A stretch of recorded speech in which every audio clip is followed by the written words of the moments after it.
Hey there folks, in today's video I'm going to be showing you how to replace your ambient air temperature sensor on your Chevy Equinox. This service will be the same for all 2010 through 2017 models.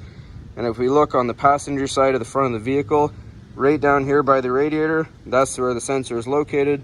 So we're going to get you a close-up real quick and show you how to remove it. So you may need to replace this sensor if the temperature readout on your dash is not correct, or it's holding in one place and not changing, or if the auto mode on your air conditioner is not cooling the interior of your vehicle down correctly or well enough.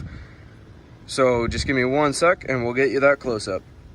All right, so here's our sensor right here. There's a wiring harness attached to it. There's a pull clip at the back. You can just pull it off like that. Just this little tab at the back. Just flex it and it'll come loose. You can use a pry tool to get this off, or you can use your hands. That's up to you, depending on how loose it is. Comes out just like that with this plastic rivet. So then we're going to grab our new sensor. I'm going to place it in just like that. Put your wiring harness back on just like that till it clicks, and you're good to go.